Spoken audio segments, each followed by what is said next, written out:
What up, gang? It's your boy ZaZa back with another banger. Look, congratulations. You successfully completed your first initial outcross. You done your first initial research, right? You found the best two parents. You put them together. You did the matchmaking. And the big question is, what's the next steps? What do we do after our first successful breeding? And today, that's exactly what we focus on. So without further ado, let's get straight into it. Like, comment, share, subscribe, you heard me? Yeah, you know it. Turn up the leaf blower and the lawnmower. Harry, he smoked the sour. Should've been a hippie, should've been a shower. Bread with no dread, black cop, who ya? Another thing, don't forget to join the Discord. What up, gang? First things first, viability, germination rates. We gotta test the brand new population, right? We done our outcross, it was successful, and now we got a whole bunch of F1s.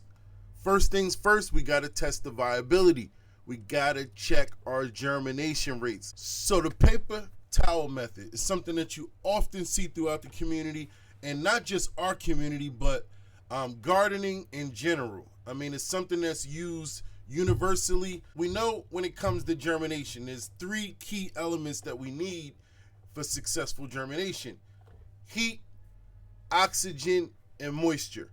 So we can obtain those three while still being able to observe by using a paper towel. The paper towel method is especially useful for breeders because it allows them to quickly and efficiently test seed viability, but most importantly, identify those most vigorous seeds before even planting them. By germinating your seeds in a controlled environment, breeders can monitor early root development and ensure only the best of the best get chosen for your breeding projects. This method helps save time, reduces waste, and ensures that breeders are working with the most vigorous, healthy, athletic specimens of the crop. And it's crucial to be able to identify this right from the start.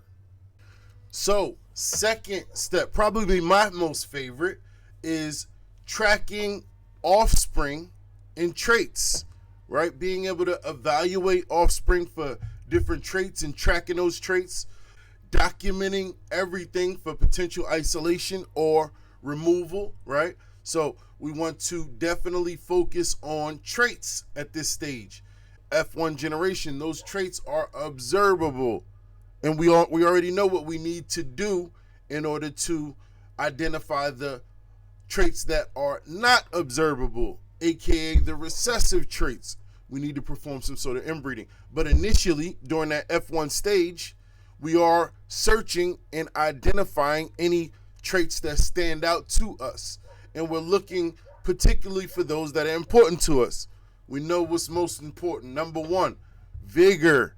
Vigor.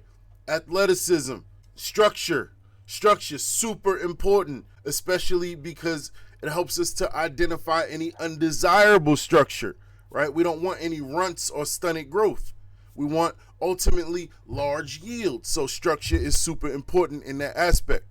And leaf shape, leaf color, these are can be important too. And I think those traits are important, very important in that order, right? And then some of the other things that may come into play after: terpene profile, flower development, trichome coverage. These are all of the things that may come into play after you focused on vigor, athleticism, health, structure, and you can focus on some of these other important traits as well. So you just want to make sure that there are no undesirables initially off top. So off the bat, no undesirables. And we do that by making sure we have vigorous plants with good structure, and good, exhibiting good health and athleticism. So observe variation, right? Versus how much diversity is within this population? How much diversity do you see? That's super important too. Diversity can be a good tool for us to use, but ultimately we need to shape this strain in the direction that we want it to go. And by doing that, it's going to require selective breeding. And the more diversity that we have, the more selective breeding is going to require. And we know selective breeding takes time, years, in order to stabilize traits, right? In order to create ultimately uniformity. I mean, just to begin the concept of uniformity, you can expect to already have put in 20 years of selective breeding to consider the idea of homozygosity throughout the entire population. So just keep that in mind as well. So make sure that we are keeping detailed records. This is super imperative to every aspect of our follow-up to our successful outcross. We have to keep detailed records. It's imperative to our entire project, and we need to be able to go back in time by strategically utilizing clones and documentation in order to be successful moving forward, right?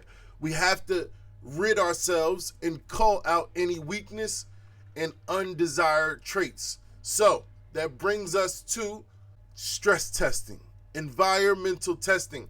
Environmental testing is going to be key for your follow-up stages. Also, every aspect that's key to our follow-up stages is directly tied to documentation. You need to be writing this stuff down and documenting date, time, what you saw, how you saw it, right? So that you can always go back. We need to start the culling process out early within the F1 stages. So in order to do that, we need to do a lot of stress testing. We need to do a lot of environmental testing and create a lot of environmental pressures to push these dominant traits to the limit, right? So let's push through environmental stressors, which we know to be wind, heat, light, all of these things, moisture, humidity, drought, all of these things are nitrogen spikes, all of these things are tools we can use to push environmental pressures onto this F1 generation and expose any weakness. And we want to push it to the limit. Make sure we are pushing these plants to the limit during these F1 stages and not shortchanging ourselves and carrying over any weaknesses throughout the future generations. That's out. Make sure that you are at tonight's Q&A. I know there was a hiccup and yesterday, if you was waiting last night, that was on me. That was my bad. It was supposed to be scheduled for tonight. I was at school last night, so it was impossible for me to have done a Q&A last night. I was in college last night, but I was trying to schedule it for tonight. So 10 p.m. be there Eastern time, Q&A.